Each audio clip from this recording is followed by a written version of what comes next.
Welcome to The Great Unlearn. Join me, your host, Cal, as we dive deep into understanding and unlearning the programming within us.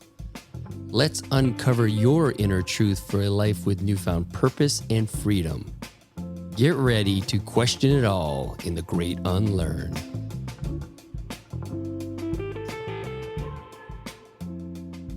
What animal was I most impacted by was the lioness. She moved with such assuredness and confidence, but when she walked, she just knew where she was going. The giraffes, definitely taught me a lot. One of the biggest things was just the taking up space. Take up space, like be yourself, voice what you feel, like listen to your heart, like speak through that. Be careful what you put out in the universe because the universe is listening. Their love of the land and the animals, like you feel that passion in their restoration of the land. And this process is important. Like I am not here to bypass it. I'm here to feel it fully. I didn't want to do the retreat. And if I didn't do the retreat, I wouldn't be who I am in this moment. You can set a boundary with love. A great reminder that we all know this. It just needs to be awoken. Everything you thought was true is not really true. Only when you reach the other side will you look back and see the poetry and perfection of how the path unfolds. You don't have to know how you're going to get there or achieve it. It's the one track at a time. That aliveness. It's like, what can you offer for yourself to feel alive? Like, what is really our meaning here other than experiencing life? So today is a special day for me. I think it will be for you all too, because you get to share this really life-changing experience with so many people. And it's my intention for this podcast was being able to share the medicine that y'all brought back from South Africa with everybody. For the men listening, so they understand what's available to them and to their partners. And for the women more specifically, I think what each of you are going to share is really going to resonate and really take them out of how they've been programmed to think. I think you've all had these experiences that you overrode that programming. You trusted something deep inside you that maybe for the first time in your life in this particular case. And I think that's so powerful when we say yes. When we say yes to what we feel in our heart, in our body, and not what we try to logically understand. And as I was sharing with Peyton yesterday, already, I'm so grateful to be able to hold space for this, for you to have trust in me, to share your story. And that just, it means a lot. So for those of you listening on the show today is my wife, Peyton. Probably seen her on the show before. She's been on a few times. So thanks for being here, babe. My niece, Lindsay, who's also here, first timer. And one of our dearest friends here in Austin, Maureen Stallo. So thanks for being here, ladies. Thanks for having us. Thank you. We'll do the best we can so you can figure out whose voices are what, but just hang with us. The importance here is the message and the medicine. So don't get caught up in who's speaking this time, just receive. I would love to just start off with, how did this trip happen in the time of COVID, where there were some hoops you have to jump through to travel anywhere, let alone South Africa, where there's the South African variant and all that. So feel free, maybe Peyton, you start with like, how did this trip come to be? Do you want to start with how our connection to Boyd came to be? For those of you who don't know, Boyd Vardy is a close friend of mine. He's been on the show, I think 3 times. Only 3rd time guest. How about that, Boyd? Today I'm actually wearing, for those of you who are just listening, I'm wearing my Londolozi, what'd you call it? Like a guide? Ranger shirt. Oh. Ranger shirt. Uniform. You look very official. You do. Yes. I am here to just guide the tracking here. So 2 years ago, probably about the time this episode is going to come out, it's July of 2019. I felt the call to go to South Africa and join in a men's retreat with 5 other men that I didn't know, but I'd heard Boyd on a podcast. And much like each of you had your own calling, I need to be in this man's space. There's some medicine here for me. I don't know exactly what it is, but what I got on the podcast was blowing my mind. And I said yes to going there. Since then, Boyd and I have developed a really close relationship to the point where a year ago he came, did a fireside chat with all our friends here in Austin. And then we were fortunate enough to have him come to Austin for actually it turned out to be the snowpocalypse. So he got snowed in with us, which was amazing. He was here for a week, was only going to be here for a few days. And in that time, we're like, Boyd, what if you took up a residency here in, like a writer or an artist? He's like, dude, I'll totally do that. So he came back for 3 weeks. And it was during this 3-week period. Now, you got to understand, for those listening, Boyd is a special human. He's a lion tracker by trade. He's also a life coach. I don't love the term, but he's a coach, a guide. He's also a medicine man. He's a bit of a shaman. He's so much kind of wrapped into one. And he's also a little boy, which we got to really see play out here when he was with us. But he had such an impact on my entire family. So this is not just about me. My kids would not really want someone staying with us for a month. They loved him and love him. And to the point where I'm going to be going with 2 of my boys to spend some time in South Africa sometime in the next year, which is, my boys are really excited about that, as am I. So that's a little bit of context for who Boyd is and how he's truly become a part of our family. So thank you, Peyton, for that. Yeah, it's a great prompt. Well, and I love just how mid-podcast, listening to him, you felt the call, stopped listening, booked the trip, came and told me about it later. And I think that's what we all experienced in some form or fashion. And I love that it started with you answering the call that you had. But I remember the first time I met Boyd when he was at our home a year ago at the fireside chat. I'm saying, oh, the family should come out and visit. And immediately I was like, yeah, on the outside voice. And on the inside, I was terrified. What does that look like? There's wild animals. Are they going to kill my kids? Like, all the things kind of came through and I was afraid. Fast forward a year, Boyd's here visiting. We're having coffee. Cal and I are in the process of creating a very special place here in Austin to retreat to. And Boyd and I were talking about it, and I was picking his brain and getting some inspiration. And all of a sudden I said, Boyd, I need to go to Londolozi in South Africa and for some inspiration and to do a site visit, which is like what you go and do prior to bringing a group of people somewhere. And so I wanted inspiration and maybe wanted to bring a group to Londolozi at some point. So other people can come and heal and retreat. And so, yeah, that's what I'm doing. Okay, I'm going to do a site visit. Okay, how's June? Boom, we set the date. Done. I didn't even talk to you.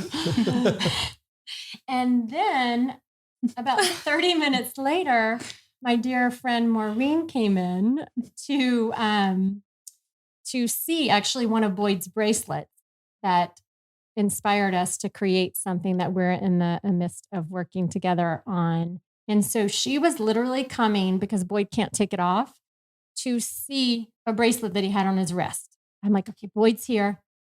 Come see the bracelet, and then we'll get a workout in and catch up. So I'm going to hand it over to Maureen, because Maureen comes in after Boyd and I decided I'm going to South Africa for a site visit. Well, and you were so, I think you had some real joy in your spontaneity that you were like, I told Cal, like, I'm just going to go. I'm just going to go. I'm going to do a site visit. I'm just going to go. And I was like, awesome. And then we started working out. And I think even during the workout, I said, there's just something so inspiring that, Cal was able to mid podcast, like just do that. And just, he has the freedom, he has the time, he has the support in your family. Like, I mean, that is just awesome. And so that really was rattling around in my head after the workout and after I came home. And I was like, wait a minute. I have that freedom. I want to go to South Africa. Oh my gosh. And so I text Peyton and I was like, hey, if you need any help on your site visit, I'm available. And so then the conversation, and she's like, really? Are you being serious? I'm like, yeah, I'm serious. And then I was like, and by the way, what's a site visit?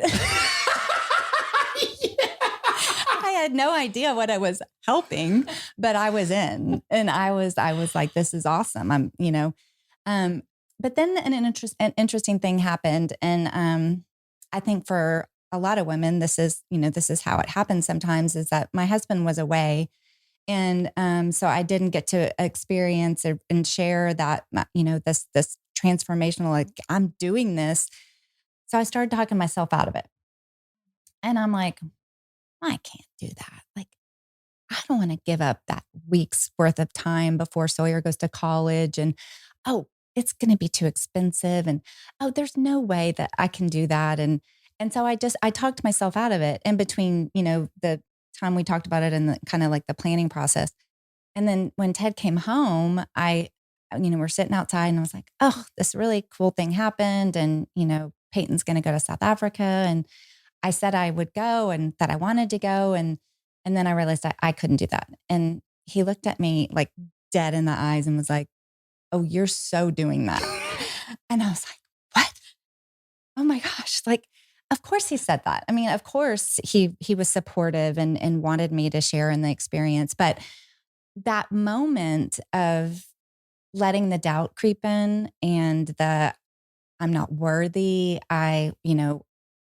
it's not a good thing as a mother to be away from your children that long. Like all of those things, it almost knocked me off the course. So that was pretty powerful. And then later in our conversations, I said, Peyton, if this doesn't happen where I am right now and just being able to say yes to the experience and having Ted 100% behind me saying, yes, you need to do this, go for it. That was enough for me. Like, I mean, I had gained so much just in that tiny little piece, a tenth of what I would later experience. That was pretty significant.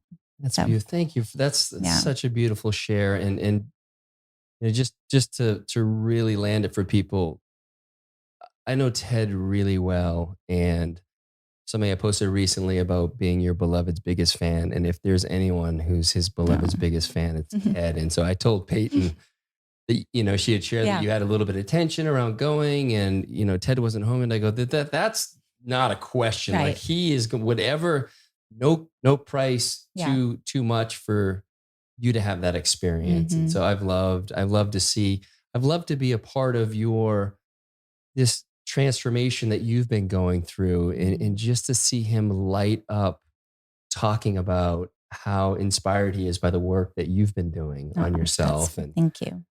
Yeah. So Lindsay, how did you end up in this group?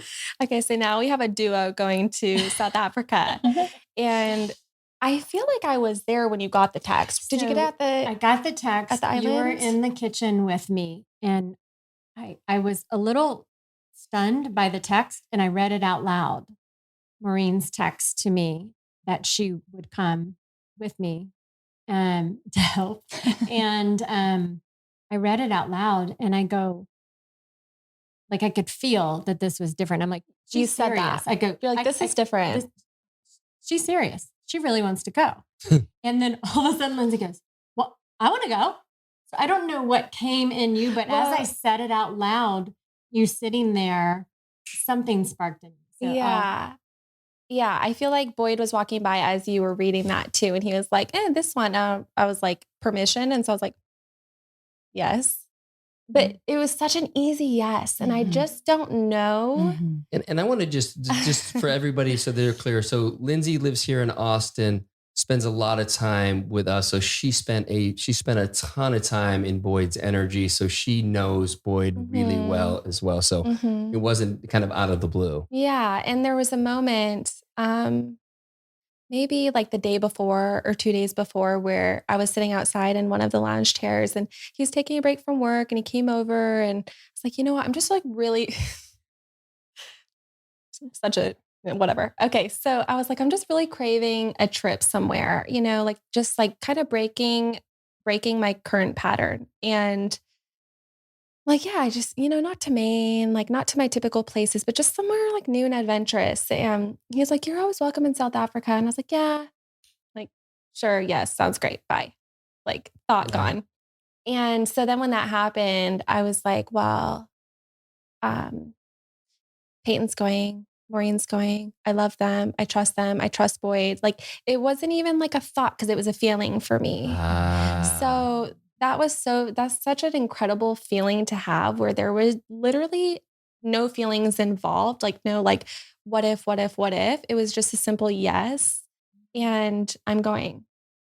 And then it just started unfolding. And similar to Maureen, it's like I started feeling like I was already in the work of the ceremony too, because I hold a lot of fear. I have in the past. And my dog is a huge part of my life. And that was like, I didn't really have a whole lot of feelings about leaving him. So that was huge for me. So there was like a lot of fear, like dissipating as we like approached and like zero anxiousness. Just, I'm going to South Africa next week. I'm going to South Africa in 3 days. I'm now going today. It's just like, there were no like overwhelming feelings that arose. It was just right. It's the right move. Yeah. And you're not an international traveler. You've been to Mexico There's that too. once or twice with us. And it's like a 2-hour flight. Yeah. Maybe 2 hours to Cabo. And then I was like, well, if I'm going to go somewhere, might as well go 25 hours away.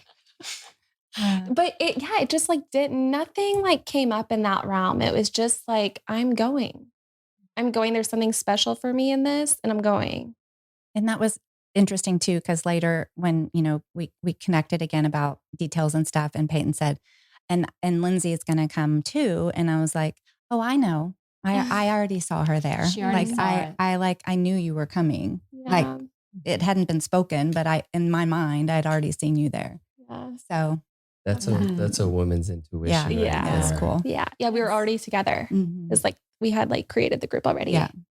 So. And then when you got there, you actually got a name for the group. Oh, we did. Yes. I don't even know what day that was. Maybe day 4. Yeah. It was towards the end of our trip. It was. Yeah. So we were there for 6 nights and quite the story, but we ended up being named the Honey Badgers. Are we telling the story right now? Yeah, tell the story.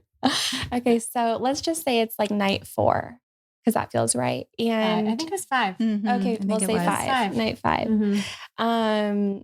Well, prior to being named the Honey Badgers, we had been on the move to track these lions, like whatever pride we can track, we wanted to track. And something was like, I was just feeling so called to the lions. I would not drop it. And it wasn't like if we don't find them, I'm not going to have a good trip. It was just like, I'm committed and I know they're here and we're going to find them. I will track them. Yes. She is. And so we were just kind of doing our thing. Hold on, let me think about this, how this went. We're like doing our thing. We're like going through, like trying to figure it out. Meanwhile, like the lions had kept crossing over into a different game reserve. So we would drive that boundary line. It was an invisible boundary line. And we would just be like, oh, the tracks went back over. So we're like, okay, next time. So eventually we end up getting word that they're in some area. And so as we're going, Andrea and Sersan were our guides and can't go there because they were so special for me. We may go there later. Yeah. Right now we're can't be the only one tearing up today. So we're going and they turn into this like long grassed area. And we're just like, they had a feeling and it was so magnificent to be in that presence of them. Just knowing. And they pull in and because there were no tracks. There were no tracks going into that. In the tall grass, which oftentimes like lions, especially during the day, they said they're napping. And so you just will not see them if they're in the tall grass. Nope, you don't see them. That's why you don't go for a jog. Yeah. Out in the bush. They were just you like, don't see them. They're in this area. And we're like, okay, going. And all of a sudden they pull into the long grass and here they are. 5, like one pride, just 5 male lions and 1 lioness. And we were like, oh my gosh, we're here. Like we found them. And they were snuggling. They were snuggling. Gosh, how The do we two put brothers. Oh my God. They were all snuggling, going like Pushing like each other. this. the pot. I mean, how do we put a photo in the show notes? We'll figure it out. Yeah. So Yes. You'll figure it out. You're good at that. yeah. So anywho, we're like just literally sitting, doing absolutely nothing, but like taking in all of their power and all of their magnificence. And so it was just like a wonderful hour of just staring. And so eventually we like hit the road, right? We're like, let's go home. It's like getting dark, yada, yada. And so a few things happened in between them, but let's just say we're on our way home and Andrea starts freaking out at a skunk. Well, these 3 American girls were like, this is a skunk. This is cool. We could get with it. Yeah. Exciting though. Something special. What is that? Yeah. We're like, okay, we'll hop on the joy train. Like, yeah, woohoo, skunks. But he's like, turn on the video, Yeah. video. And he grabs his. I'm behind him and Peyton's behind me. And I've never fumbled so hard. Like I'm always on it. I'm like, I got the photo, I got the videos, I'm good. And I literally picked up my phone. I was like, I don't know what to do. Press that button. Yeah. And so I started videoing and soon we realized after they like were stuttering over and over, they couldn't even spit it out. It was so exciting that it was 3 honey badgers and they're so incredibly rare to come across. And not only did we come across those 3, but one was like heading for us, like wanted to get in the car with us. Mm-hmm. They're incredibly dangerous. We soon realized also We didn't know they could take out They look anything. like skunks for us. We're like, oh, hi, you're so cute. In like the size of a normal size skunk or like bigger. Yeah. And it is coming over to us. And he was like, keep videoing. And everyone's yelling at me to video. And I'm like, I got it. It's on. I hit record, I think. And then Lindsay's like, wait, are they dangerous? I did in the video. They look so cute. And they're like, it looks like it's about to crawl in the I was Jeep just with like, us, which we're like, oh. And Lindsay's like, wait, is that dangerous? Yeah. And he's like, oh my God, with this cute accent. Oh yeah. Just so over the moon. And so that happens. Y'all chip in too. Like this is just my experience with it. And so it starts to go away, yada, yada. And we like kind of trail them a little bit and it goes back in the bush and then it comes out again at us. And we're like, what is happening? Like this rare species is not only in our presence, but like wants to be in it, is like coming towards us 2 different times. So we went to a fire later that night and Bronwyn, right? Bronwyn named us the honey badgers because there were 3 of them and there were 3 of us. And it was so rare. Even like Andrea was like walkie-talkie talking. One of the owners, and he's like, couldn't even speak. He's like, 3 honey badgers. We got 3 honey badgers. And the man responded, he's like, Andrea, you're drunk. So we're all like, wow. I'm not drunk. I got video. Yeah, he's like, I got a video to prove it. I was like, it's 3 minutes. We got this. I think go. that the other part that brought us so much joy was that, I mean, it was cool that we were seeing this honey badger and that it was rare and that, apparently part of their lure is that they're fearless. And so that was another reason that, we got this nickname that we were the 3 honey badgers because we were fearless and we were there and we were experiencing it. But for me personally, and I think for y'all too, the joy came in watching Andrea and Sursant. And they couldn't believe it. They were high-fiving. They were giggling like little boys. Like they could not believe that they were seeing the 3 honey badgers. And so then that's when it clicked in for me that like, wow, this is super cool and rare. We just saw Pride of Lion and that was awesome. But for some reason, this skunk is really important, So it was their joy, I think, that really made it special. Yeah, we totally piggybacked. Yeah, and I think that's such they're on game drives every day for years, and when they have that experience, it's game changing. We had a similar experience when we were there, where we were with if y'all haven't read Boyd's book, The Lion Tracker's Guide to Life, get it? It's amazing.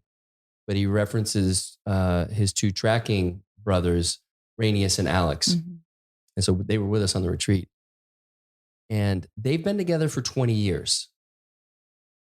Rainius was tracking a lion that literally there were no prints left. But what he did is he literally, and this is what Rainius does, he embodied the cadence of the lion and literally got into the body. And lo and behold, he found it. And when he did, he surprised himself, which he doesn't do. And he went and he grabbed Alex and picked him up and hugged him. And Alex later told us, he goes, he's never done that to me. In 20 years, he's never done that. And to be able to witness that experience like you did, it's like, this is so special. This is someone, a master of their craft, surprising themselves. And just to be a party to that is so cool. But this brings up, I wanted to ask y'all, like, you've got this teaching of fearlessness from the honey badger. Was there anything else? What did the animals teach you when you were there? Is there anybody that feels called to, hey, what do you got for us? I think I'm going to hand it over to them. But I will say that, so we took a couple of days to settle in and go on rides. And then knowing Boyd and him knowing that we wanted this trip to be very intentional. We also did some work with Boyd, his sister Bronwyn, in the healing house, and all of their lovely facilitators as well. And so after 2 nights, we did an opening ceremony. So we were also doing some body work and discussions to add to our experience of tracking. So you're not just hopping on the Land Rover, checking out some animals. So the one thing that he brought to our attention in the opening ceremony was when you come to these animals, ask them what they're here to teach you. Ask them why they're there in this moment before you. And so that really kind of gave us that lens and attention and openness to ask those questions of all the animals. And then they also asked, what is the animal you would most like to see? The trackers had asked what that you would most like to see. And like for me, the elephant was it for me, the matriarch. I love the mother consciousness that the elephants have from what I had read about. And I wanted to be in their presence and feel that. Now, what animal was I most impacted by was the lioness. But each one came to give me different messages. What was it about the lioness that spoke to you? She moved with such assuredness and confidence, and then would come and be very playful and flirty. But when she walked, she just knew where she was going. She just went. It was just this, I guess the first word that comes to me is this assuredness. And you could feel her presence and beauty and tender, all of it. And I think resonate. Well, I'll let you share your experience. So, like that, she hit me to my core. So how do you intend on bringing that medicine back here for you? That was when Boyd and Bronwyn asked us, what do we want to bring back with us? Mine was the assuredness and confidence and finding my way. And that's what I received from the lioness that day. Well, you're only home 3-ish days now. And I personally have witnessed that. So are you feeling like you're stepping into that? I'm feeling more comfortable speaking my needs, desires, and not feeling bad about having them. That's a good one for all of us. Thank you for sharing that. Linz, were there any that spoke to you, anything in particular? Yes. Ooh. A couple. All right. So as I had said earlier, my greatest desire was to come across the lions. And it was a knowing. I'm like, there's something about these animals similar to you with the elephants, is that there's something about a lion that I just knew would take my breath away and teach me so much. And so that was mine. However, life had different plans. So we go out on I feel like it was our very first morning. Mm-hmm. We go out and about 6 a.m. Well, 5:30 a.m. wake up call. We got our coffee delivered. It was the best thing ever. By the way, yeah, you're not. No. If you go to Landalosi, they take great care of you. Yeah, you are loved on through and through. And so we'll get more into that. But coffee delivered. We wake up and get ready. We go out at 6 a.m. And so, but even before the sun's rising, like it's probably 6:20, 6:30 that the sun rises. They're in their winter. So we're out and about. We're just going, we're kind of like just waking up too. We're like, okay, we're cozied up. We've got our hot water bottle and we're just out and about. We're like, I was the scanner. I realized that I was like tracker number 2. So we had Andrea and then we had Sersant and then me, I had us covered. She was the spotter. I mean, seriously, she spotted probably the first big 3 animals that we saw. Yeah. And so fun. So I was in the 3rd row, which was up high to begin with. And we're out and about and I'm like, oh, a giraffe. And I was saying it to myself. I was like, that's a giraffe. But no, are there giraffes here? Like I was in disbelief. And so I was like, don't say anything. And I'm like, what the heck? I swear I'm seeing a giraffe. So I was like, excuse me, I think there's a giraffe over there. And so he's like, oh yeah, that's a giraffe.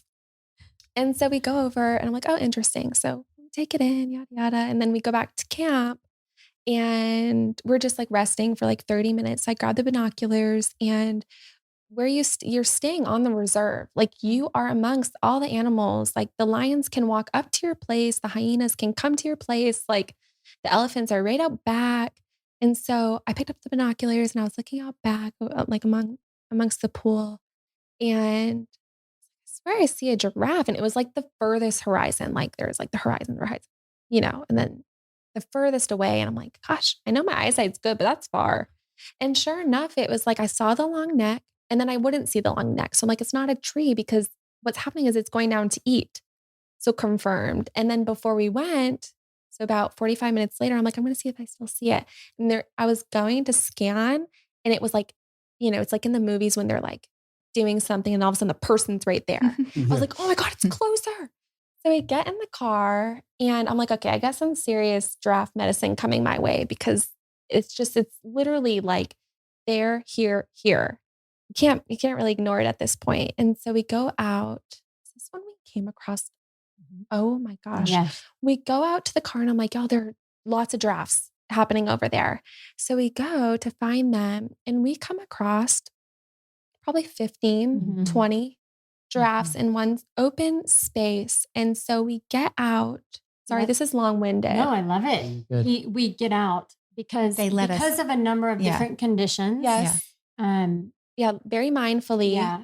He said, I feel this would be a great opportunity to get on foot and walk with the giraffes based on all the other things we do at the moment. So we got on foot. Yeah. And I'll let you. Well, please chime in because like I said, we all have different views and it's so beautiful.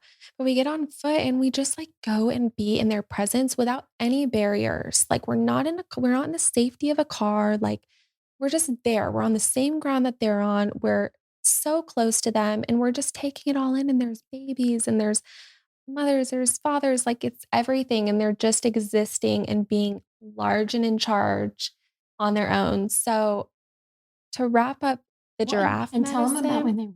Oh my gosh. Yeah. And so we're getting closer and eventually so they tend to mingle with zebras, we noticed. And so basically because like the giraffe is tall, they can see they can see far and wide. They'll kind of alert. So the zebras feel comfortable in their presence and vice versa. The zebras are very alert. So if they move, the giraffes go too. They kind of work together against their predators. And so we're walking closer and they're just kind of getting a little uncomfortable. They're like, okay, these people are getting a little close to us. We're going to just move. We're going to go somewhere else. And I swear 15 to 20 of them just start running, but it's like slow-mo. It is like, oh my gosh, I love when they mimic too, because they're so in tune with the animals, but it is just the slowest trot. And we're just watching like, oh my gosh, what is happening before us? And even Andrea, like I got him on video because he was just smiling ear to ear, like just as like, again, he sees this stuff all the time, but to experience it in a new way every time is so incredible to witness.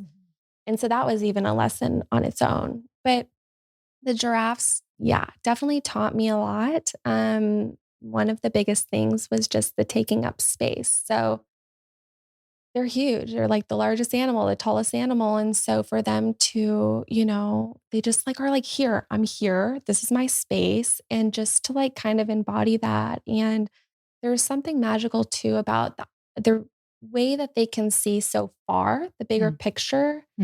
And meanwhile, like come to the present moment. So it's like their ability to like go back and forth between like, I've got the big picture and now I'm going to like go down to eat and be good, and like stay here. And so it's just this check in back and forth. That was so incredible too. That's beautiful. And with the taking up space in does that have to do with boundaries as well? Like how does that feel for you when you say like take up space? What does that mean for you? Well, I think boundaries are definitely a piece to that. In my sense, it's more just like, it's just coming to self and expressing myself.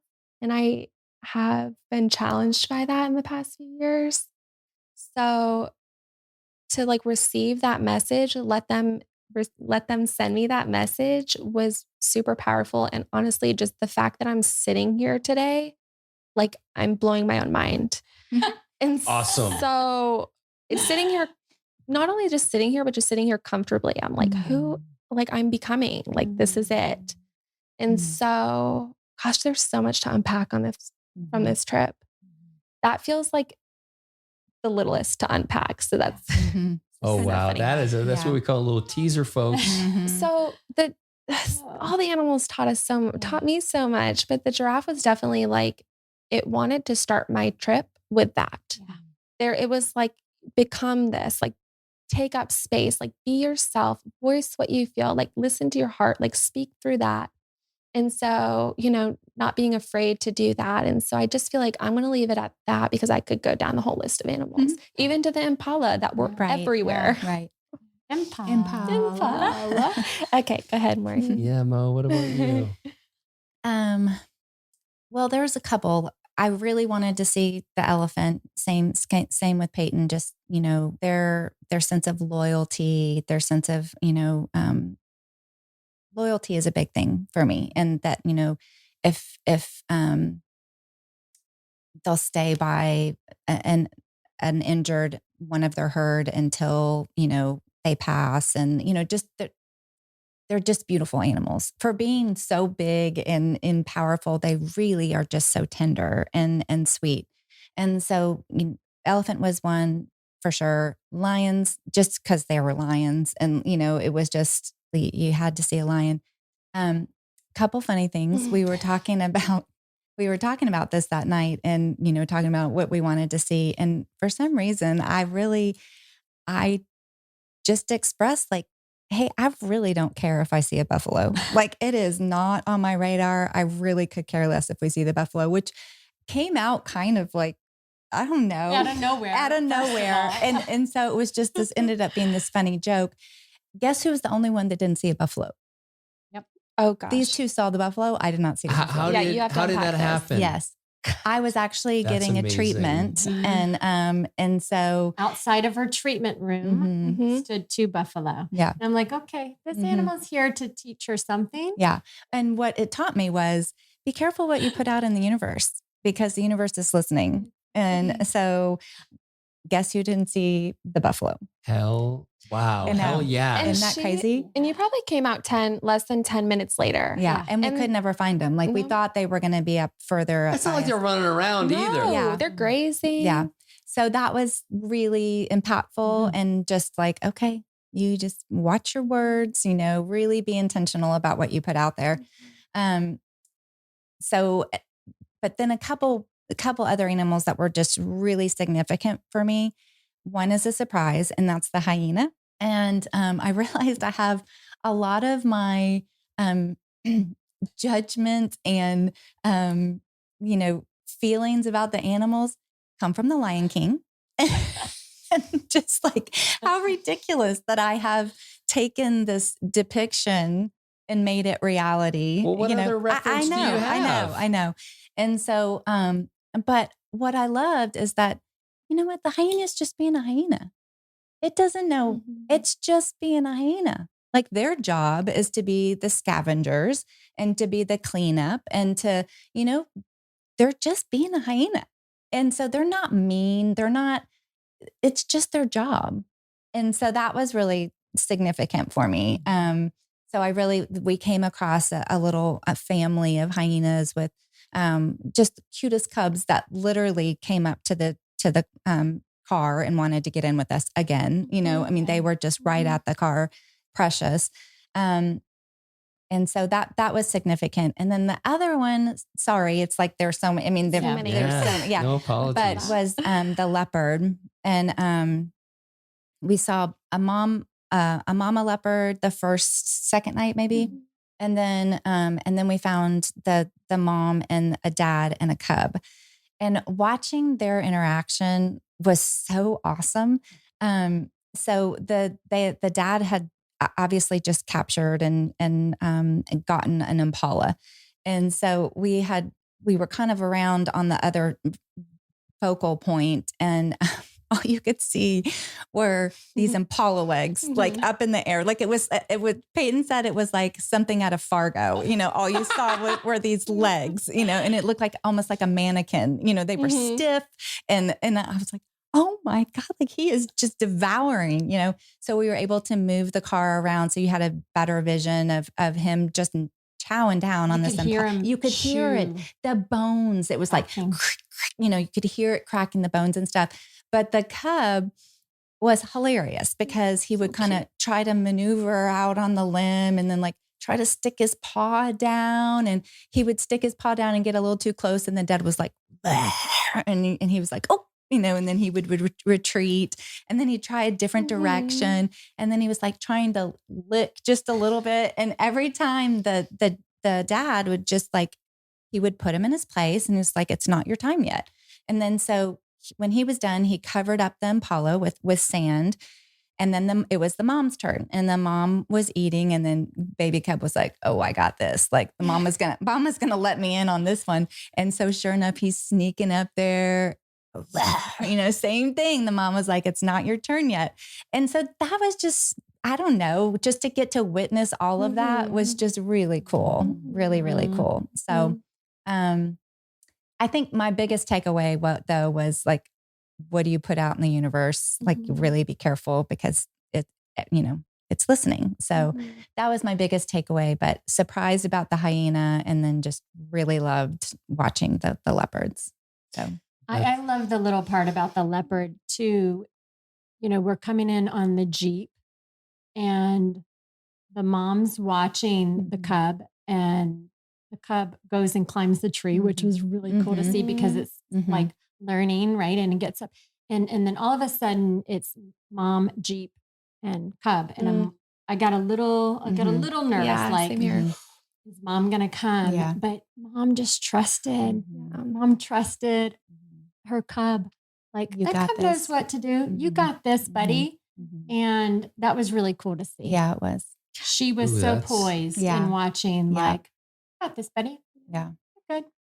And having two children who just graduated high school, Maureen and I, our oldest, just graduated. For me, it was that reminder, like, got this. Yeah, the universe has them. Yeah.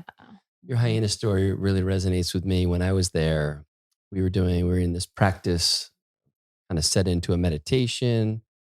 And I forget exactly how it got prompted, but it was like, what's the first animal that comes to mind? And for me, it was hyena. Like, son of a bitch. Right. Like, I didn't want it to be the hyena, but that's what came.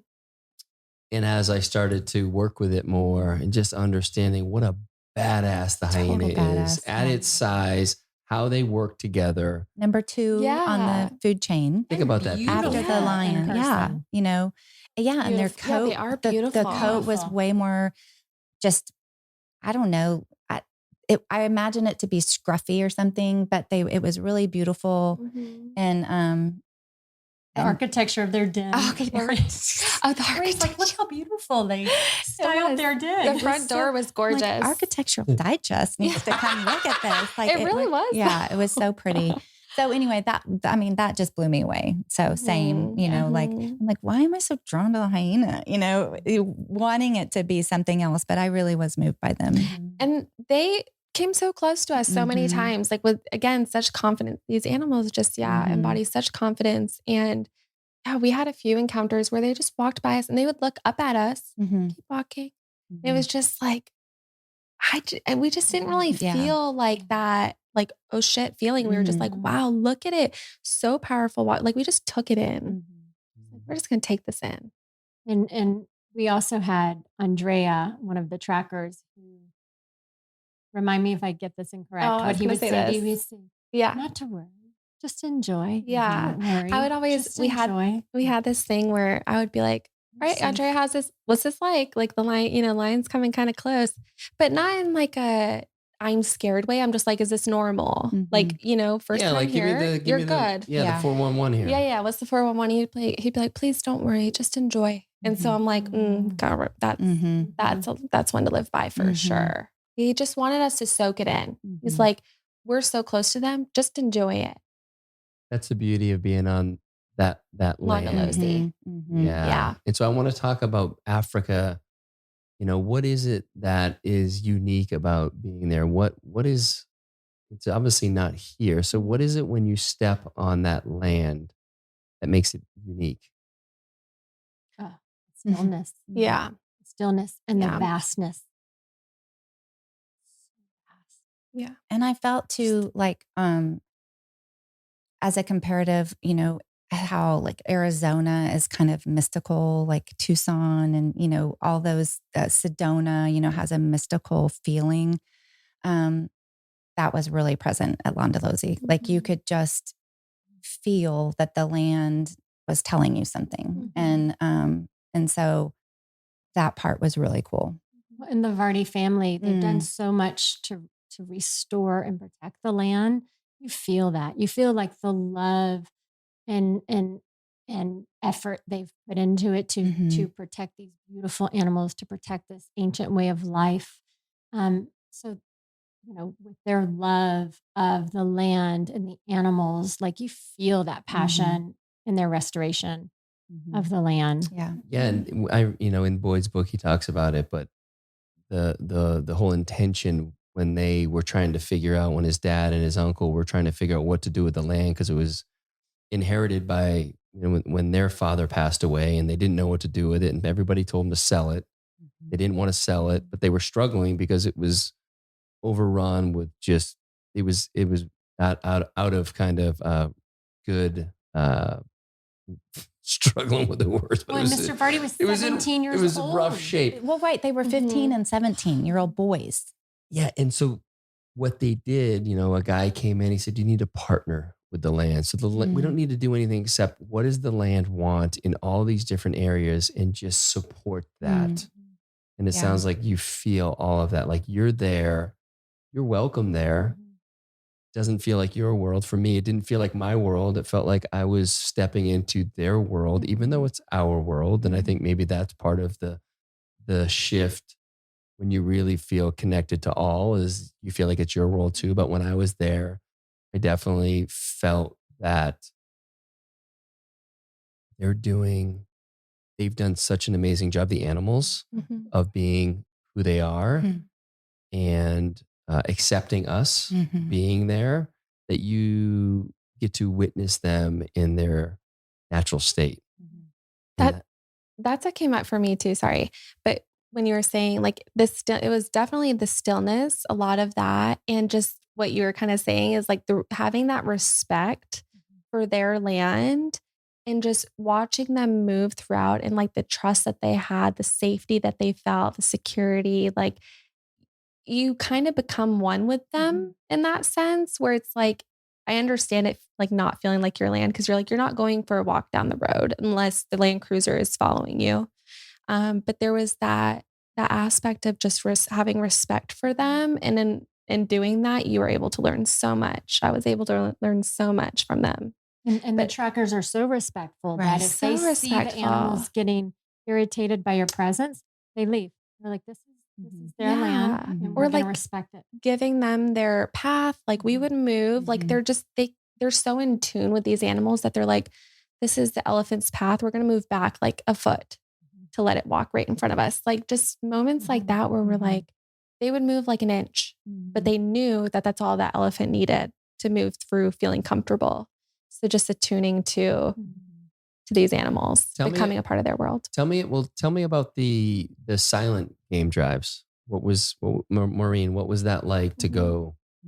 Because I know for me, when I'm in the car, I'll be listening to a podcast or music or something, but it's a different experience. Yeah.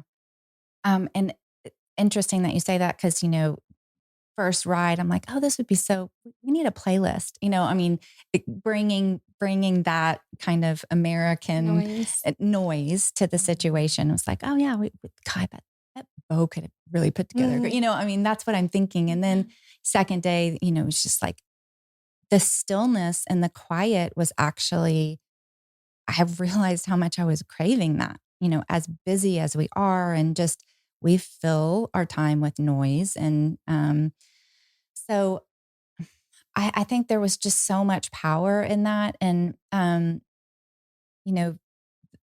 there were moments when we all had questions and, it was like we saved it up to the very end when we came back and then they turned off the car and we're all like, blah, blah, blah, like, what about this? And what about this? And did they do this because of this? And so we like, threw out all these questions to them. And, but the stillness and the quiet just really allowed you, to notice the little things and to take in those things that you might miss. For instance, one time Peyton, we were about to leave and Peyton's like, maybe it wasn't the quiet drive. Was that the quiet drive? I don't know. But she waved and the little giraffe's ear went back at us. It was. Yeah. Oh shit. Yeah. We all looked at each other perfectly timed. It was really cute. Yeah. And so just, and you noticed the way that the elephants picked up their, the grass and they would do this thing where they'd go, psh, psh, psh,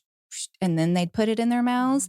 And what I forgot why were they were getting to knock off the sand. Knock off the sand to protect their teeth. Yes, to protect. Because they have 3 sets of teeth over the lifetime. Is that what it is? And so they were shaking the sand out of the grass, So it just allowed you to kind of tune into all the little things. And the heightened senses, right? To notice what you notice, to listen to the birds because a certain bird may alert you to what animal is near. And then when you could really feel like the vibration, you may not even actually hear, but you feel that in that stillness.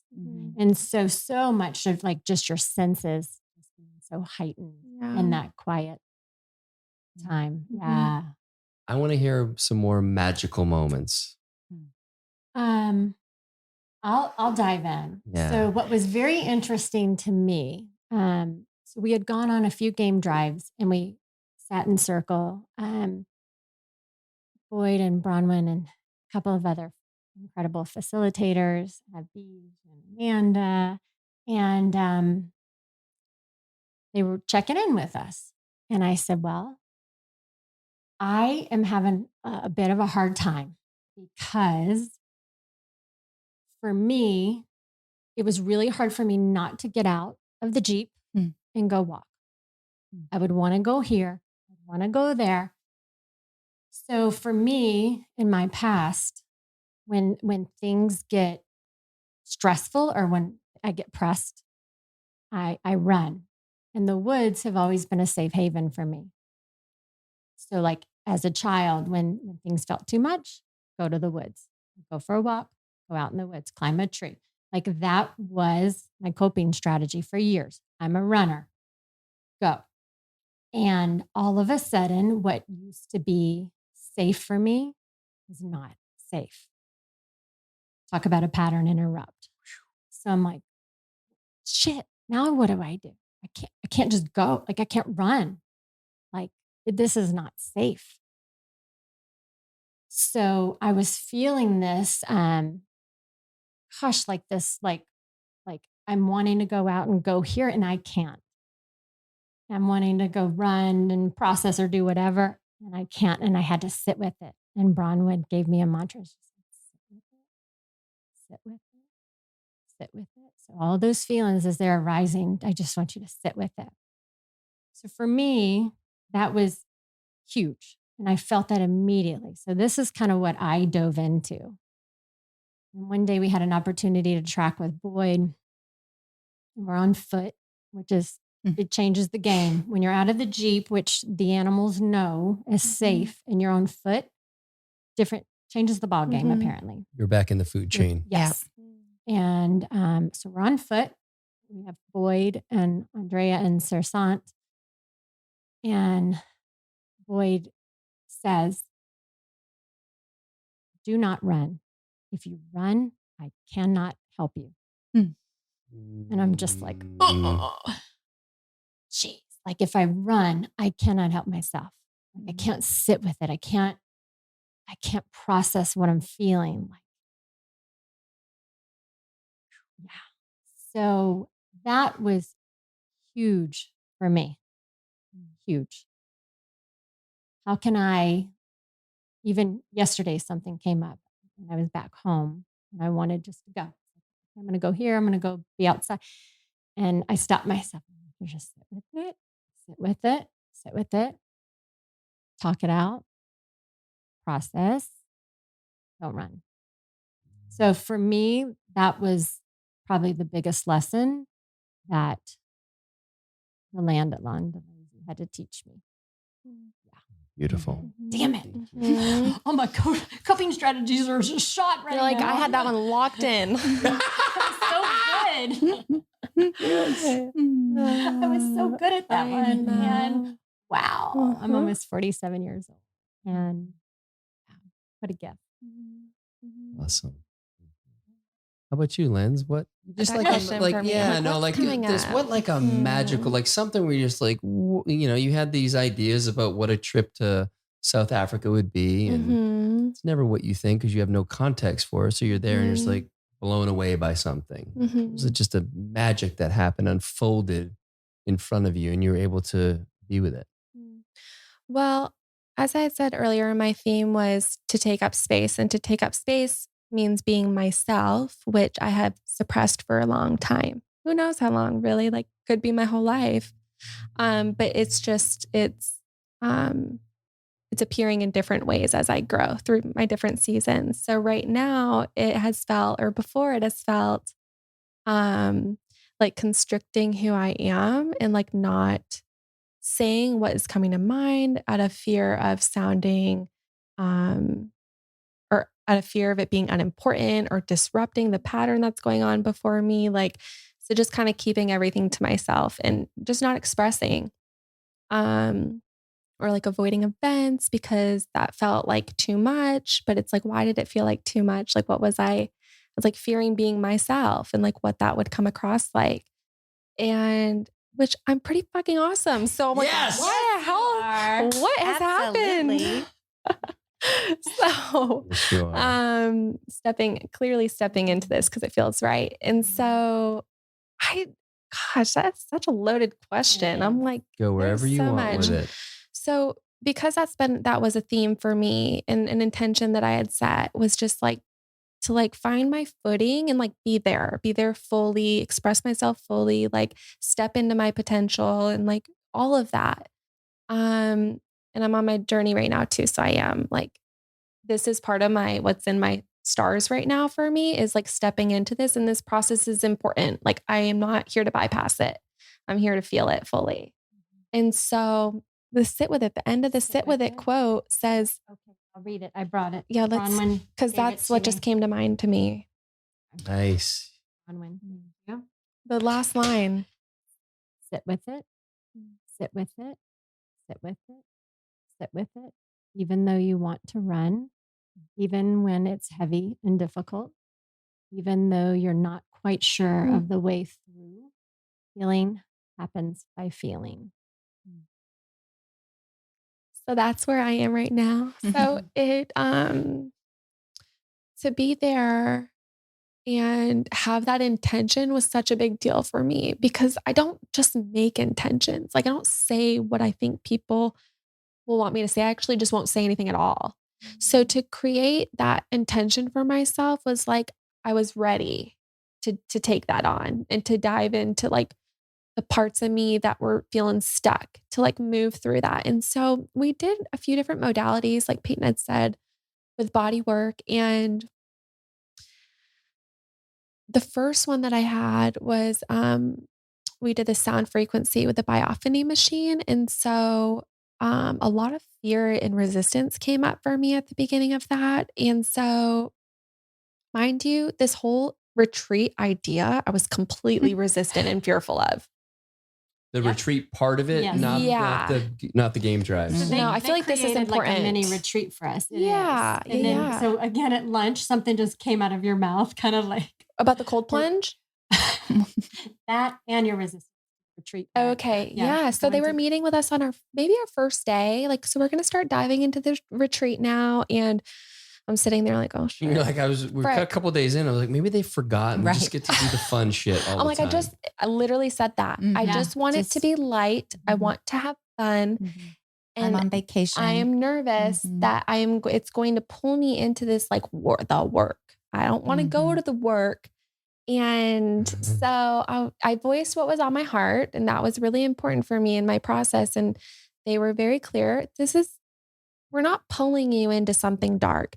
If something dark is there, it might come up, or something heavy more so. And so it was, I just needed like the lay of the land. Like, what are we doing right now? And so I've been at retreats. So it's like, I had a vision and it was being a little interrupted. So I asked my questions, and my questions were responded to. And my biggest fear was the cold plunge, really. So I think we were good. Yes. And so that's what this body work was part of, was the retreat aspect. So, gosh, I got to reel this in. So You're good. I had a lot of resistance with the biophony machine, and we had an eye mask on, and then we had headphones on just like this. We were wrapped in this little cocoon, they called it. It was beautiful. And when it started, I felt like I was spinning. I was like, I'm dizzy. I'm going to fall over, but I'm already down. So what's going to happen? And I like started getting anxious, and I'm like, just come back to your breath. You're good. I'm like, just come at, you're safe. You create your own safety. You're good. And so I just like came back to my breath. I had the eye mask on, and I even opened my eyes underneath it. I'm like, close your eyes. Just like, let it take you, like, let it do what it could possibly do.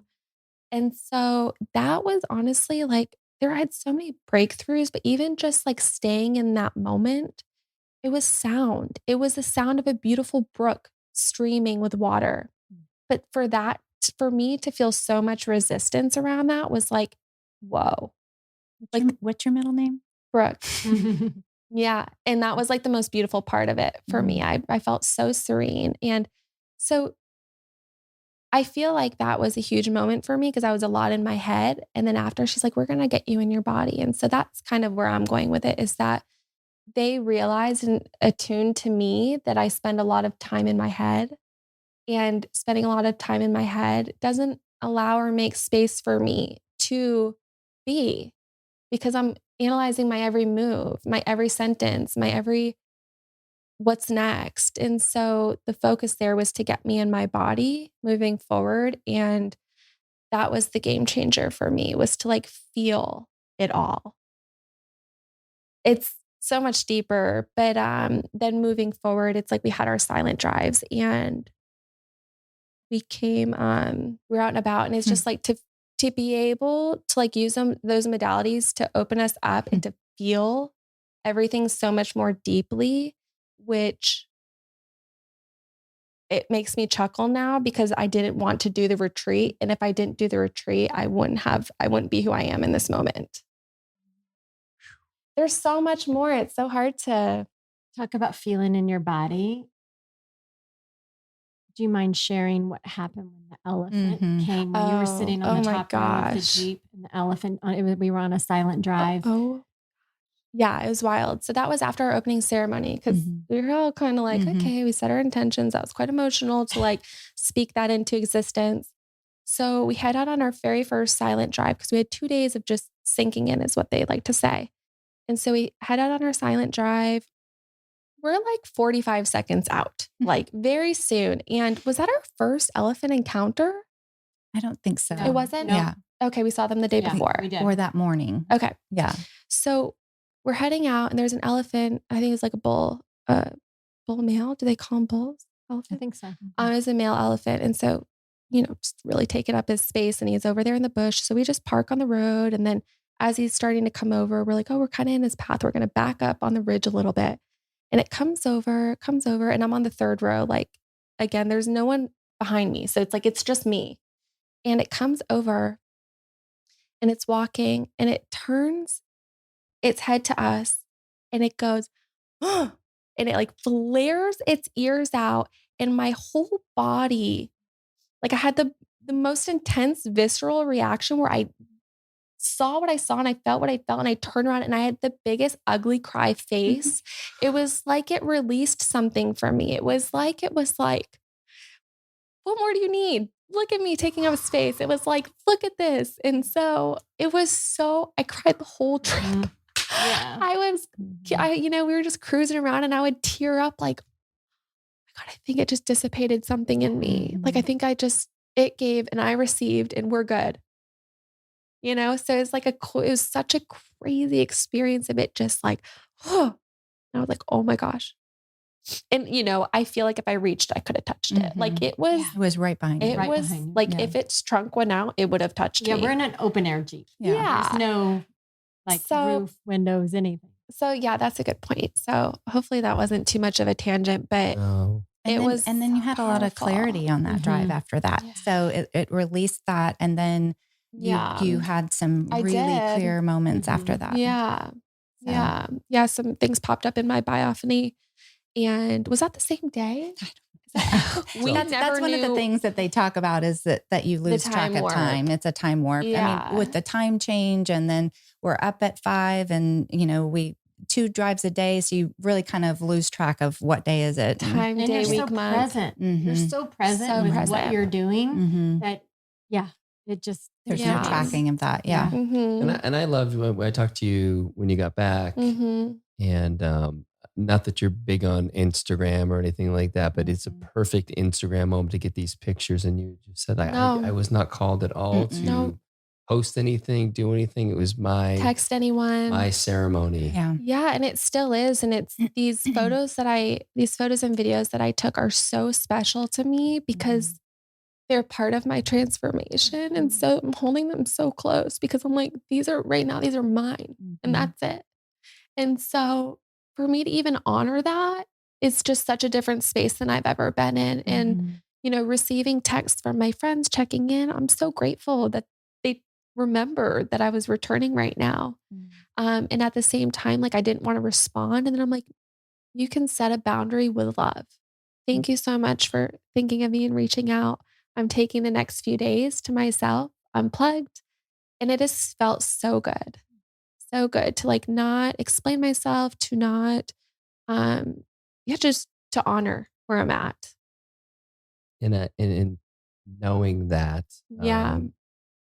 is why it means so much for me to have you on here today, because I know how special Yeah. this ceremony has been for you to come and share so authentically and vulnerably. Really means a lot. Oh, And it's going to help so many people yeah. shake them out of those stuck areas. Yeah. And it's, like I had said, this is the season that I'm in, like, and I'm just riding it out. I'm riding it out. I'm like starting to do the things that feel good for me and really just focus on that. Right. It's like we talk about that next best track at Londolozi. That's like their motto. Wait, how does their motto go? Like we know where we're going, but we don't know how to get there. I don't know where I'm going, but I know exactly how to get there. It's flipped. So it's that for me right now. It's like, I'm not sure where I am going to end up. I'm not sure where or who I am becoming, but like, I'm just going to keep going. Like, I'm going to go here. And then if that doesn't feel good anymore, I'm going to go here. Like, so just kind of keeping like that as the focus and not putting that pressure on myself to figure it out. Yeah. So a few things come up for me here. So for those of you who don't know, Lindsay and I have worked together for the past year, and she's done a ton for me and for Peyton. But one of the things that she does is she manages the podcast. And so she's heard me. Unfortunately, she has to listen to all of them. but she's heard me talk about all these things. And so I'm wondering like if you're going to receive that message differently. Yeah, I have already. Yeah. I was thinking about it on the way here. I'm like, wow, all of this is landing. Like I was like starting to replay like certain messages that I've received throughout listening to all of the podcasts, you know, as I make all the show notes and edits and stuff. And yeah, it was already landing where I was like, yeah, got it. Cause it sounds good and it sounds right, but it's like, it's different when it feels it. Yes. Yes. Beautiful. Exactly. But I've had the I same love that you just- experience. Yeah. I love that you just brought that up because I literally thought about that today where I was like, all of that is landing. And like, I'm just so excited for what's to come because I'm like, the more like now my work moving forward with you is just, it's just going to be such a game changer because I'm like, got it. Yes. Got and it. in what we were sharing, you know, Lindsay and I had an amazing conversation. Was it Friday? I guess it was Friday. So a couple days ago. Yeah. Yeah. I Not that wasn't here that's yesterday. important, but, and you know, there was some tension around, am I going to be able to take everything I learned Yeah. at Londolozi back? And for anyone who's had a transformational experience like that, and I know a handful of my listeners have been on plant medicine journeys. It's a very similar type of experience where you have all this awareness and you have all these experiences and just all this knowing come in. You want to journal about it so you don't forget it. Mm. But what ends up happening is now when you listen to podcasts, right, or mine, or you're reading a book, they start to fall into these really simple categories. And so instead of being 20, 25 different ideas that all sound great, you see this common thread and you pick it all up and you integrate it and it all makes perfect sense. And there's no like, because we read these books and they're helpful. And then when we have an experience like you just had, the ceremony that you're still in, they have such a different impact on you. And then you just, like you said, it's such a flow and there's no tension. I just speak from my own experience. I would read all these books. I'm like, I'm not really fucking remembering anything. Yeah. I know I don't have great retention, but dude, like some of it. And then as I started to actually have experiences, that cemented it in my being. And so now I just speak about my own experience and it happens to coincide with some of the things that people write in books and people talk about in podcasts. But that's it. When we had that conversation, I think you really received that. And that's, I think, such a great reminder that we all know this. It just needs to be awoken in us. And that's, you've been in this process for a while. And then I feel like the ceremony of Londolozi, just from where I sit, put you into this period, which Boyd calls in his Beck change cycle, the meltdown. Yeah. And you're in this place and it's not like a psychotic break meltdown, but it's like everything you thought was true is not really true. And it can be terrifying on some level and it can be disheartening and it can be like, well, what am I if all these things I believed aren't true? Yeah. As you sit with it, right? Sit with it more, you get to create, what is the reality I want? What do I know to be true through my experience, not through something that I was told by society and all the different pieces there. But I just love that you came back in such a different energy that wasn't, woohoo, I just got back from this trip and excited. And you had shared with me that you felt it was weird. You know that you were doing the right thing, but like how do I Integrate? How do I integrate? And that's what you're in the process of. And what I've loved is you haven't faked it. You stayed in the energy that you're in, like you're still deep in ceremony. And my hope when I asked for the three of you to come on, and then when we had our conversation, Lindsay, was that this was going to help that integration for you to be able to speak it. Yeah. Because there's an importance in putting it out there and really working it out. That just, for me as a podcast host, it's really helped me through my own personal work because I've had to get really clear about what I'm trying to say, what I'm trying to feel. And I don't always get it right, but it's like a deep practice of getting really clear about me. So I'm hoping that today is opening that up for you. It already feels that way. So it's surprising me in that level because, well, I will also speak to that meltdown phase because I know that I talked to Boyd when he was here about that. And I was very much in the I don't know, and that's okay. And still embodying that, like the it's okay that like I don't know. But I definitely, certainly 100% feel in the meltdown phase right now. I feel like the fear that I've been carrying may have been passed down, that I have picked up, whatever it is, like it is truly melting off of me. And even to the point where like yesterday or the day before when you had said, Peyton, Cal wants to podcast with us. And it's like my programmed thought was to be nervous. And so I said that, but I haven't really felt nervous. And so I was really trying to it's okay to not feel nervous about this. And so really trying to have that conversation with myself that like, it's okay to wonder why you're not nervous, but it's also okay to not be nervous. And so to actually go in that direction was huge for me. I still can't believe I'm sitting here in my head. I'm just like, what am I doing? Because it is so new for me. It is so different. And it's something that, I'm 28. It's something that I have lived with for a long time. And so not as long as you. But to me, a long time. So yeah, that was to answer, to like kind of piggyback on your meltdown phase. I'm like, I'm in it. And I'm going to view it as something that's like really exciting, because I'm like, how exciting that I get to witness myself in that way. Like take myself out of it and just be like, girlfriend, look at you go. Look at you go. You're doing it. You're doing the thing. Again, this is such great medicine for everybody listening. I'm so grateful that you're sharing so openly because I know that it's very personal. Yeah. But it's important for people to hear this for their own, their own healing and their own, to give them that little pat, give them permission. Like this is what's on the other side. Yes. Yeah, for sure. And Mo. Yeah. I need some magic from you. I know you got plenty of magic. I have so much magic. So much. It's hard to. We're just a bunch of witches. Yeah, it's hard to put it, into words. But I am gonna piggyback off what you just said in terms of being on the other side, because that was something that was really significant to me. We did a little tarot card.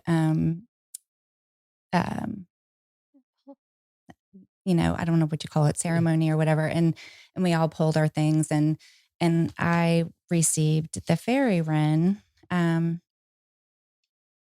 But this message from the fairy wren was really significant in terms of the complete journey of how I got to here.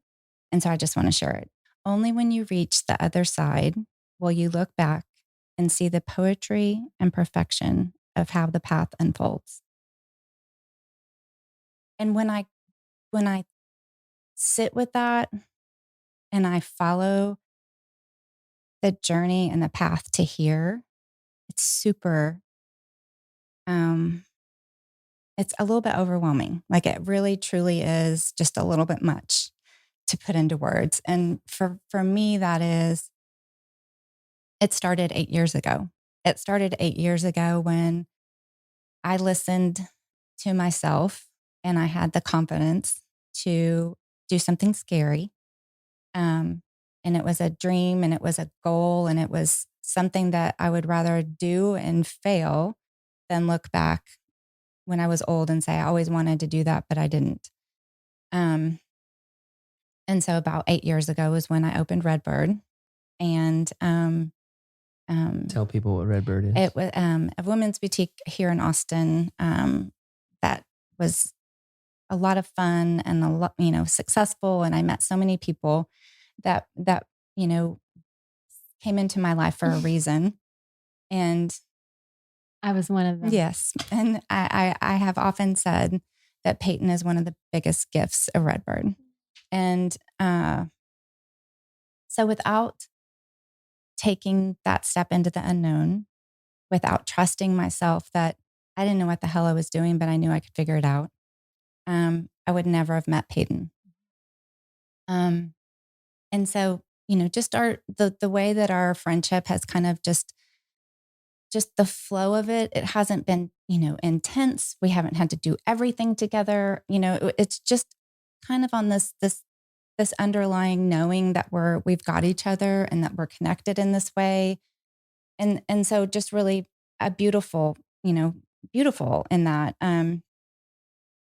So not only was I able to tune into myself and really feel from the center that yes, this is what I want to do. This is, I can do this. Fast forward 7 years, I was also able to tune into, I'm done with this. I don't need this anymore. This isn't serving me. I want to be with my family. I don't want to be stuck up here during COVID when my family's home together. I want to be there. So to have the confidence to say, this has served me in the way it was supposed to, and I'm done, and to walk away from that was really big. But the walking away from it gave me the time and the freedom to go to Landalosi. And so being on the other side of that experience and looking back 8 years and realizing, it was set into motion 8 years ago when I met Peyton.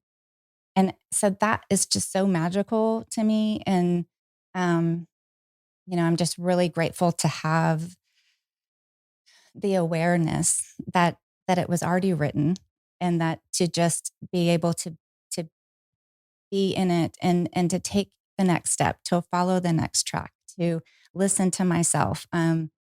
It's really opened up a lot of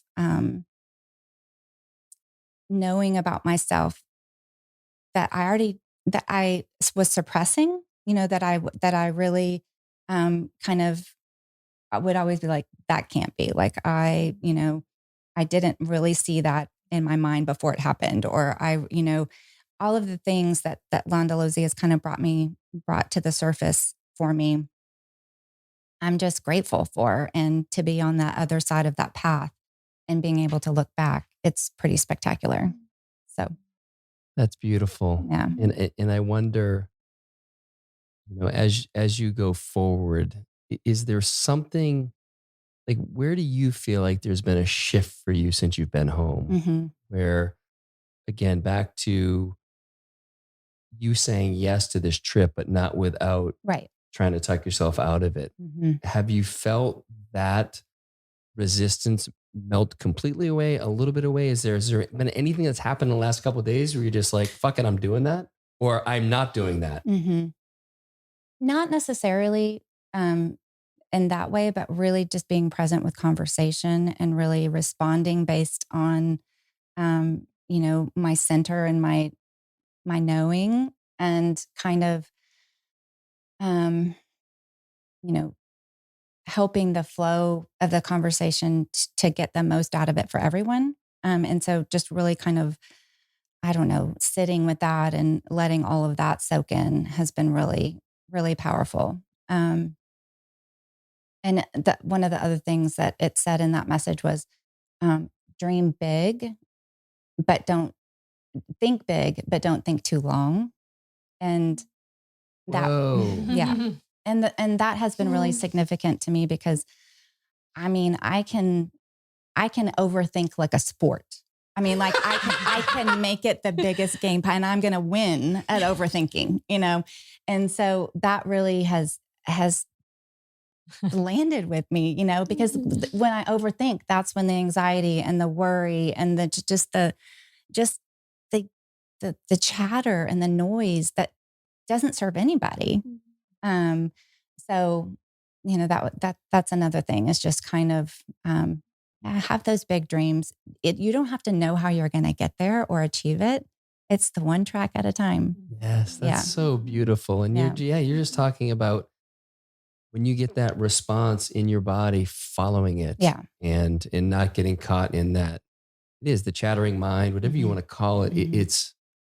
It serves a purpose when we need to figure some stuff out, like some math equations or whatever. But But arguably that thing needs to be turned way down in Right. us and unfortunately in our society, it's bred out of us very young, whether it's, unfortunately, parents telling their kids, don't do this, don't do that, go do this. And it goes against what their intuition is, what Yeah. their gut tells them. And then certainly the school system Right. is, memorize this. You're going to get tested on this. And it's back.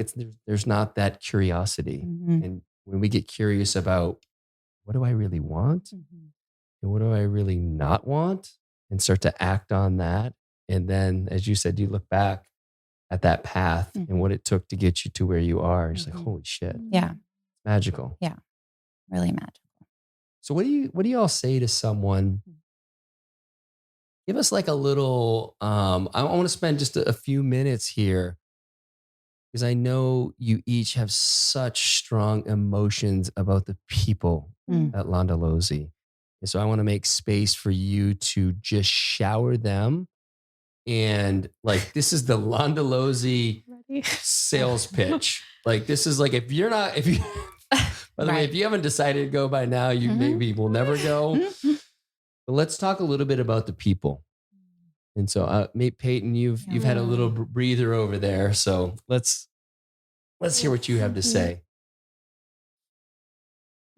Sometimes there are not words for feelings of the heart.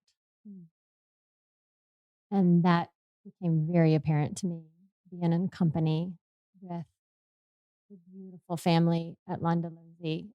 So much. Had a moment. We were at a dinner and I just started bawling. I mean, ugly cry, snot on the sleeve. Just feeling so alive and feeling so much love and so much joy in that moment. And then having Mr. Vardy, Boyd and Bronwyn's dad, speak. He and his wife spoke like, you are right where you need to be in this moment, in this time with these people. And trusting that and the beauty in that. And in the background, it's playing one of my favorite songs. And it's just saying, I'm coming home. I'm coming home. And this experience allowed me to come home to myself and honor and respect the beauty of my journey in this moment with these people. And that beautiful divine design that you just spoke of, Maureen. I'm going to back up just a teeny bit because one day we were tracking. We were learning how to track and we were on foot tracking the elephant and they were teaching us about, think about like the prints and then how like their cadence, think about how like wide their stance would be. So how far apart the prints are and think of all these things. And we were marking each track and we went around this huge circle and we come back and I'm like, guys, look at this track. Like, what is this track? It's so beautiful. It's so interesting. And it looked like this beautiful circle. And I was fascinated by it. Incredibly fascinated by this unknown track, and I'm like, meanwhile, we're all back in the car. She is still tracking this animal, tracking this creature, beautiful circle, still tracking. And I'm like, you guys, I don't understand. Like I'm recognizing all the other ones that they've spoken of. Their son, the tracker, circles it. That's a shoe. I'm like, oh, it's a circle. It's different. And I lifted up my foot and it was my shoe. And Boyd smiled at me and said, Peyton, you have found yourself. Of course. And of course I just bawled because all the way to South Africa only to find myself. Yeah. Oh, yeah. So great. It is. Thank you for sharing that. And it's almost like what Maureen was saying. If you be careful what you wish for or don't wish for, if you just open to the experience. And I know you going over there, we were open to like whatever happens, it will it will show up in ways that you can never imagine. And that's why when we project what we think we want to have happen and what experience we want to have, given whatever the container is, and we all do it, we're all horrible at predicting what's going to happen. When we let go of that, when we're just present, like you were, something as silly as that, that could be the most meaningful thing, right? And it helps to have people like Boyd and Bronwyn who see that, and they see the humor in it, but they also see the lesson. And that's, I mean, there's such a kind of a beautiful art to that. Yeah, there's no discounting that. Like that they didn't, that's insignificant. You know, that there was no discount. Like that was really a really important message. And they allowed space for that. It's teaching us at every moment if we pay attention. Yeah. The giraffe you saw, like the buffalo you didn't see, you know? Yeah. But it's so beautiful. So thanks for sharing that, babe. It was really neat to speak to, you know, if we can receive it, it's there, because I feel like we got to this point where we were just receiving message after message. Do y'all remember where we're like, oh my God, of course that just happened. Oh my God, that's happening. Look at us, just these open queens, just like everything come, you know what I mean? We're like ready. And I feel like, you know, I can't really pinpoint the things that occurred, but we were just like blown away left and right. And so it was really neat to like experience like all three of us had been like cracked. Like it was like together, like we did it together. And so, yeah, just to speak to that point, I thought that was really special. Tell us more about Londolozi and the people at Londolozi and what makes it so special. Well, I think I cried the most about that, to be honest. Leaving there, like leaving the people, they were just so loving. I felt so loved and just important. They cared what you had to say. And they were just, they were just so authentic. And what's the opposite of non-judgmental? Just open. Like they were just like pure love. Every single one of them. It was wild to witness. And it was such the people were such a pivotal part of my experience. Like maybe the experience, because leaving, even like I have Andrea on WhatsApp now, because we're like sending each other voice messages. It's so cute. But even just like leaving Andrea and Sersan, like I just cried. I was so sad to leave them. We spent like 6 to 7 hours a day with them, but we just laughed. We were just so like in our joy together, like in unison. And so we would have dinners together. Like we spent such present quality time together. And so, yeah, it was the people. It was the people and the animals.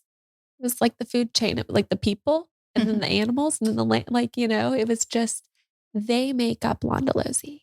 You know, That's what sets them apart. what came to me too as you were sharing that, and you said that we laughed together, and my good friend Adam Rowe, who's, you know, I don't know when this podcast, actually he will have already been on the podcast, but he said the sacred doesn't have to be serious. And what you shared in that moment with them was sacred. Yeah. And you were laughing. Yeah. Doesn't need to be this heavy, sacred energy. Beautiful and fun and joyful and light. It was that. It was just lightness. And I want to hear Maureen's take, and then also talk about dance. So do you want to? Oh, well, I was actually going to talk about that part, but I think to be in the presence of joy happened over and over and over again. So Sersan and Andrea, like they they love what they do beyond measure. Like there's nothing in the world that they would rather be doing than tracking and bringing people along on these experiences. And so their joy was contagious, because then all of a sudden we were in this car full of joy. Vortex. Yeah. Yeah. And I also want to point out something a little sidetracky, but Lindsay was talking about how kind and loving these people were, but you are able to receive that, and Peyton's able to receive that, because that's what you give. Like, you don't just say, "Hi, how are you?" You say, "Hi, how are you? Good morning. What did you do?" Like the kindness that comes from you guys is just so, it's the catalyst. It's the thing that then all of a sudden, Kelly is in the vortex, and Trevor's in the vortex, and Mon is in the vortex, and all of a sudden it's this big vortex of love, and it's just, it starts with y'all, with us. But I'm always impressed by the way Peyton receives people, and now that I know that the way that you receive people, it's just different, and it opens up that opportunity. But my moment of appreciating the people was definitely the night that we had dinner, and then we were blessed with the Londolozi choir coming to sing for us. And it wasn't, Peyton couldn't quite handle the fact that they were just coming to sing for us. Like, she wanted to be up there singing and dancing with them. So Andrea was like, no, sit, like, sit down. She flew out of her seat. And, but there was an opportunity then at the end when they invited us up to dance with them. And I honestly have never felt pure joy like I felt while dancing with them. And that was a little bit confusing to me, because I absolutely adore my children. I absolutely adore and love my husband. But the day that I had my children, there wasn't pure joy, because it was tied to expectations of life. And am I going to be a good mother? And oh my God, am I going to keep these kids safe? And what if they get sick? And like all the things that happen in that moment where there was joy, but it wasn't pure because it was tied to something else.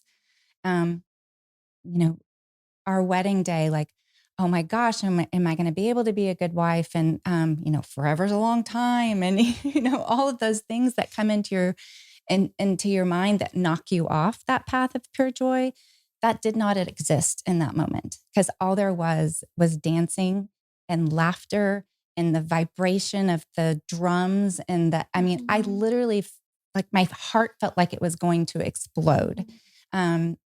Dance like nobody's watching, like that doesn't even cover it. Like, doesn't even come close to the way that we felt dancing with these people.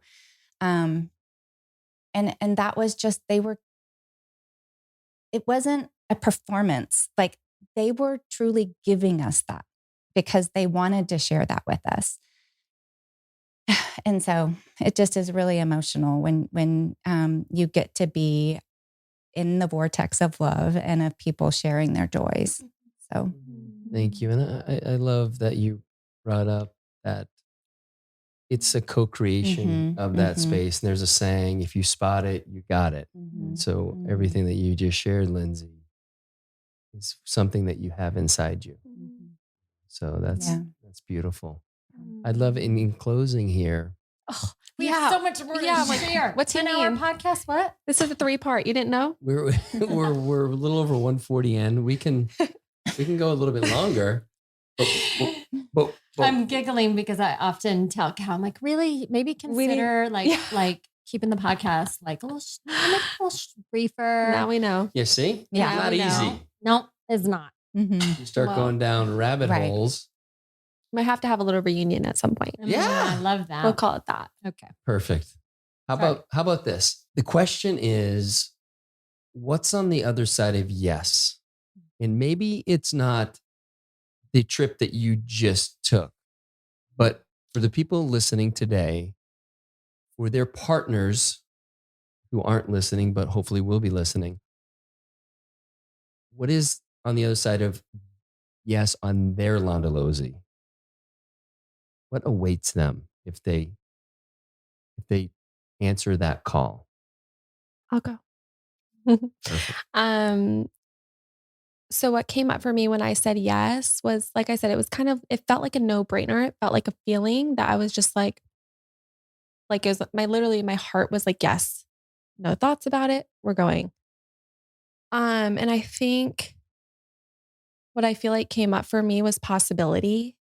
And I'm realizing that with like each major shift in my life that I've experienced, it's been whether it's like me leaving a job that was like just wasn't feeling good anymore for me, jumping into my doula work. It's like it was the possibility in those moments where I just said yes and open to what could be possible for me was the game changer. And just being the Londolozy, like typically I just could imagine myself being like, that's really far away. I've never left the country. Like, and I have actually felt that way before where I'm like, I've thought about traveling internationally and it's brought up fear and resistance. But this time it was the possibility of like, how could this serve in my process right now? And so to answer your question, I think it's like, it's understanding that there's possibility in every thing that we do and allowing that to come through for us. So that was kind of my yes to Londolozy was like, what could be possible for me and being open to that.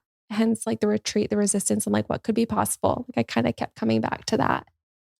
That's beautiful. And I think kind of tied in with that is stop like that, just resist from trying to project what you want the outcome to be. And I think that's, you each went in with like, I know we're going to be held by this family in this space, and whatever is going to happen is going to unfold. Yeah. And so just trusting, as Maureen said, that the universe, it's got a plan, you know? And so just trusting in that whatever is unfolding is meant to be. Yeah. Maureen or Pei? What came up for me when you asked that was what's on the other side of yes for somebody else? The unknown. And just sitting in that and just being open to that is huge.